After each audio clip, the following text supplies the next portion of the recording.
ta-da, you see the light bulb go on for someone else, you help them, and that immediately is going to make you start feeling better about yourself.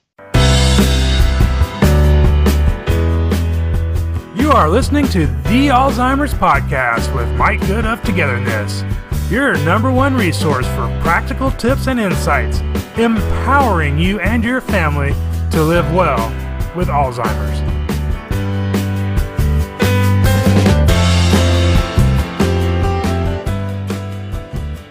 Hello and welcome to episode 32 of the Alzheimer's Podcast. I'm Mike Good of Togetherness.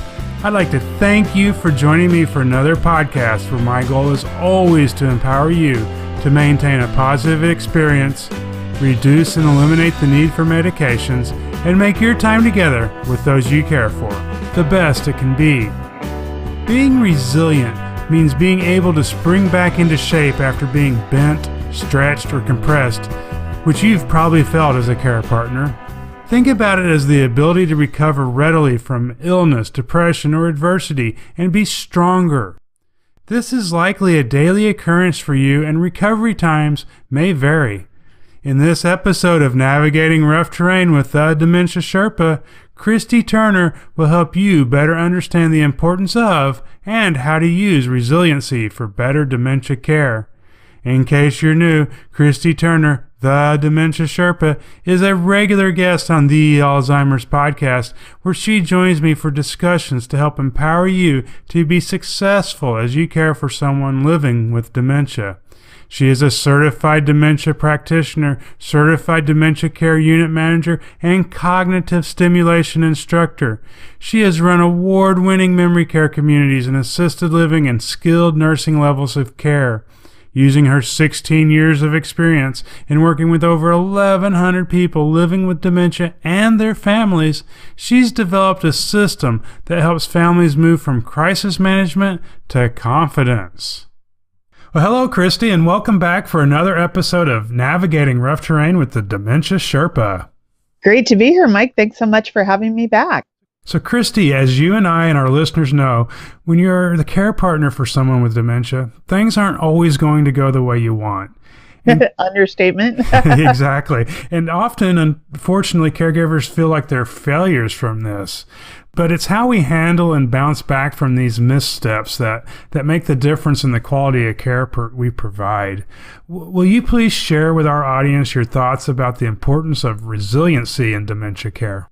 Yeah, absolutely. I will. I think that's one thing that you're so right is care partners can really get into this mode of beating the crap out of themselves. Like, oh my gosh, one thing, and they feel like I'm not doing anything right.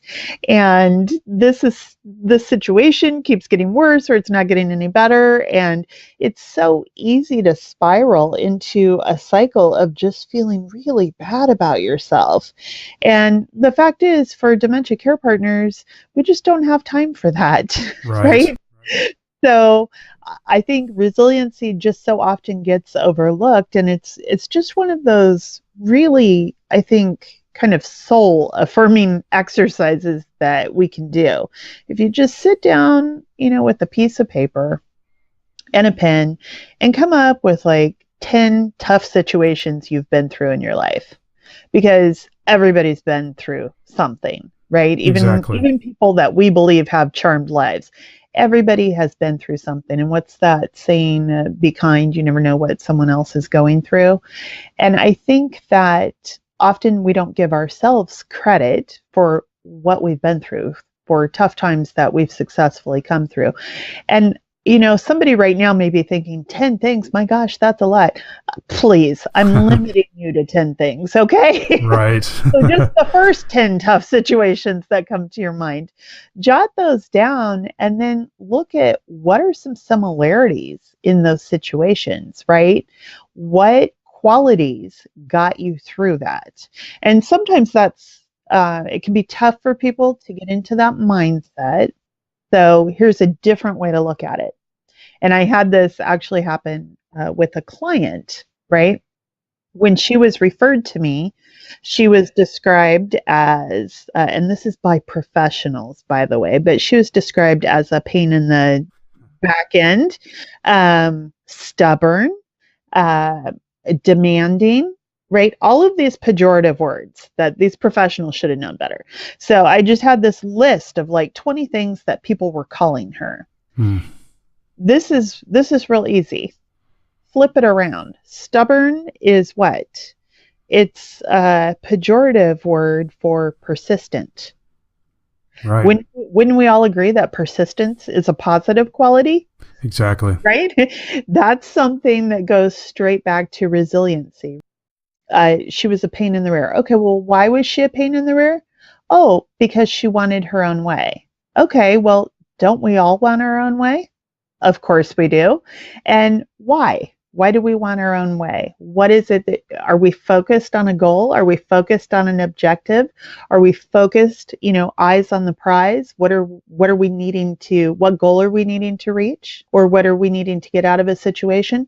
So when you're writing your list of 10 situations, even if you're coming up with words that don't sound positive, that's okay. Go to thesaurus.com, right? Put in those words, come up with what are the flip side of those words, right? Because what I know is if you have resiliency, you've been through some stuff in your life, right? You have been in a spot where you were probably scared, maybe felt isolated, maybe you didn't know how you were going to come out of this situation. And so what types of things did you turn to? What types of help did you get involved? What did you pull in from within? You dug deep. What did you find? Did you lean on your faith? Was your family especially helpful, or your partner, or your best friend? Was it you made a decision and decided you were going to start doing things differently? So there are a lot of different things that you have done that you maybe aren't consciously thinking of anymore. A lot of different things that you've done that helped you get through tough situations. And with every tough situation you come through, you build your resiliency. You're better able to manage your way through the next tough situation. And when we're talking about dementia, we're talking about a process that can go anywhere from 2 to 20 years. So yeah, you're going to need your resiliency to get through that in one piece. And, I know I'm talking a mile a minute here, Mike, but this is something I'm just so passionate about because I want dementia care partners to, number one, recognize what they're doing, right? What you're doing is a big deal. And two, give yourself credit for it. Exactly. And then three, draw on your resiliency, draw on your past successes. Even when you thought, what's that Winston Churchill quote? When you're going through hell, keep going. So, Christy, I looked up the word resiliency, and what you're saying all makes sense. And one of the key things about it was also once you get through it, you're stronger about it, and you're a stronger person. So it's also kind of like the saying, "What doesn't kill you makes you stronger," I guess. Right. That's a key aspect of it here for our care partners. And I guess one of the main, in episode 26, you talked about changing what's not working. And this is kind of similar to that, identifying what's not working and getting that changed. And that's a piece of the resiliency, I guess.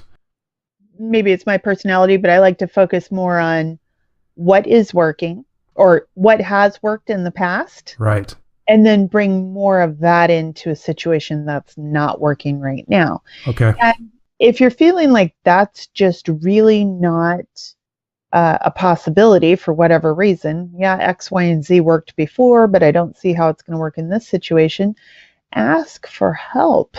I mean, really, ask for help. If you're listening to this show right now, Mike will help you. I will help you. All you need to do is reach out to us. And if we don't know the answer to your question or exactly how to help you, we will find somebody who does know the answer to your question or can help you. And so part of that is just, I think part of resiliency is recognizing you've been through stuff before. That doesn't mean you have to have all the answers, but you know enough to reach out, right? Yes. If something isn't working, just reach out and other people will help you through it too. You remember, resiliency does come from having been through a tough situation before. And if you're feeling wobbly, like you're not going to get through this situation, reach out. It really is that simple. That's the first step. So I think one of the most important things when it comes to resiliency is how we talk to ourselves. Okay. We all have that little voice inside, right? So think about like when you're at the gym and you're on repetition number 2, you're going 10, no way, right? And so that little voice inside your head is telling you can't do this. It's too hard. It hurts. I'm hot. I'm sweaty. I'd rather be eating a donut or whatever it is, right? And the thing that sometimes we forget is there's that other little voice in your head. And let that other little voice out, the one that says, you know what? You got this. You've been through way worse than this. You can do this. I believe in you. And if you can't find that little voice in your head, hear my voice right now. I do believe in you. I know you can make it through this. I know you can ask for help if you need more help than what you feel like you can manage on your own right now. I think you're doing the very best that you can. And I know that you're learning every day. And when you know better, you'll do better. And I know that Mike and I are absolutely here for you and ready to help you if you need to reach out. So use that voice. If you don't have a positive voice in your head, use that voice. And remember that help is just really at the other side of your monitor, or a phone call away. That's really great advice. I think it's so key that our care partners remind themselves, and I know it's so hard because these missteps, if you will, or failures occur so often throughout the day if we let that negative voice talk to us as opposed to the positive voice. So I think that's just a really great reminder to everybody to help them stay resilient. For sure. And I happen to be from a family who can trace military service back to the Revolutionary War. Wow. And yeah, and I know that your show, Tape, the Alzheimer's podcast, originates right there by San Diego. So you've got some SEALs, right? Absolutely. Right there by you. And there's that great Navy SEAL saying, which is the only easy day was yesterday. Ah. And that's always a great one to keep in mind when I need a little extra, for a project that I'm doing or going, yeah, of course I'm going to get on the treadmill again today. If we look at it through a positive lens and have positive self-talk and think about something like, Navy SEALs, right? Think about their training, truly, out in the surf and buds training and all of that kind of stuff, right? Even if you're feeling like Navy SEAL, that's just a completely different world. Think about Army basic training. Think about doing, 200 push-ups right now. My point being, people go through tough stuff every day, and you're not alone. And I know that as a dementia care partner, a lot of times you can feel so isolated. It feels like the world is shrinking in around you. And sometimes that's just a little cue from your body saying, you know what, you need to take a little walk, girl. If it's, it might be through the house, it might be out in the yard, it might be just, literally standing in a corner and deep breathing, for a count of 10, whatever it is. Other people have been through really tough stuff, including dementia care partners. And those folks, many of them still go to support groups. Right. That's what I was just thinking about. Yeah. So they can share their experiences. They can share their strength. They can share hope with you. that they too have been through tough situations and give you some great pointers. So again, resources are out there. You don't have to build resiliency all on your own. You can borrow other people's too. Even in your example there, although a Navy SEAL or someone in our military, when they're going through training or whatever, while a lot of it is on their own, it's still about being a team and working together and pulling strength from your comrades. And it made me think of support groups, which you brought up, because when I attended support groups, there was just so much love and compassion and empathy within that group. I could really see the new people just gain strength that they were going to be able to take home and use to help them throughout their days. It was incredible. Right. And again, going to military, right? So it's not, we kind of say Navy SEAL slang. We're leaving out the actual title. They're SEAL teams. Right. Not SEAL individuals, right? And if you think about how amazing these troops are on their own, put them in a team, look how much more powerful they become. And it is really the same thing with support groups. When you are in an environment where you know that other people understand, they have been where you are, and they get why you're maybe not feeling so chipper, why maybe you're wearing 2 different color socks, why it was kind of a big deal that you actually got to the group that day.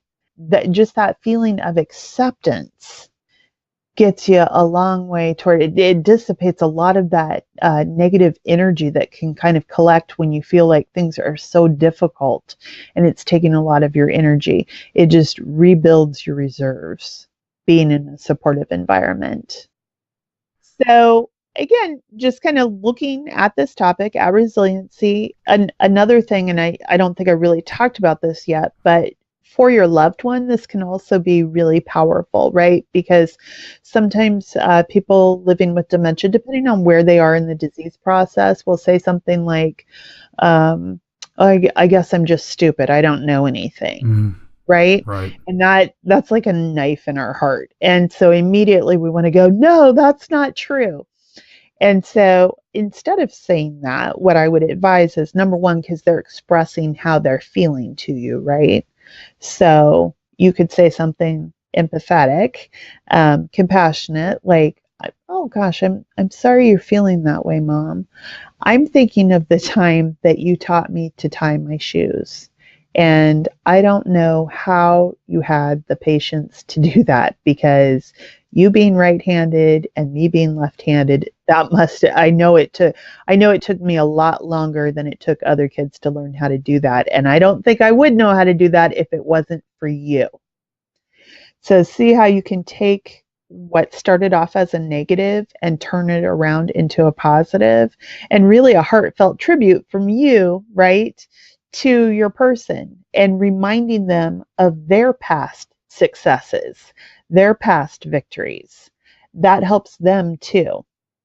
So in the same way, you can do that for yourself. That's a really good point, because we tend to talk about people that are maybe more in the later processes of the disease, but for any of in our audience who maybe they're new to the disease and their loved ones in the early stages, that resiliency, I've met so many people that were recently diagnosed and they're really fighting back against the disease, and they were showing a lot of resiliency. They were picking themselves up, even though they may have forgot a name or forgot to go to an appointment, but they wouldn't let that keep them down. They would bounce back and keep moving forward. And I really think that strength is helping them to stay active and to delay the progression of the disease as well. Right. So we know that the more active and engaged people are, the longer they're able to keep their language abilities, right? Right. and that's really key. So we do want to keep people as active and engaged as possible. And that helping remind about resiliency can be a great strategy to keep that happening, because none of us likes to feel dumb, right? True. Or like we're incompetent. And that's one of the things that can keep people out of social situations, is when they're feeling like they don't belong or people won't get them. And so, again, going back to, oh gosh, I remember you being the hostess with the mostest, or I remember this party you threw, or whatever it is, where you can remind people of their skills and strengths and abilities, and then reassure them that you're going to be with them every step of the way. You're going to help them. That's a huge thing that we can do for our person. So, to recap, some of the best strategies for using resiliency for better dementia care is to remember that both you and your loved one have resiliency. It's just a matter of reminding yourself and reminding your person that actually exists, right? One of the easiest ways to recall past times, past tough stuff that you've gotten through, is write a list of 10 times.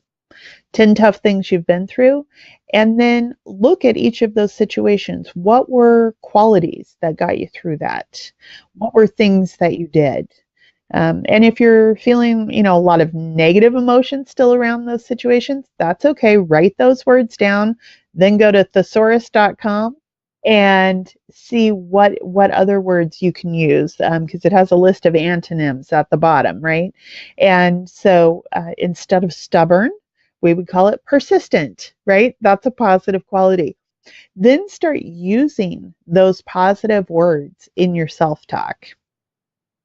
And use those positive words. Once you're using those positive words in your self-talk, you're going to notice a change in what you're internally feeling as your level of resiliency, right? Because you're getting some positive, you're getting yourself into a positive feedback loop.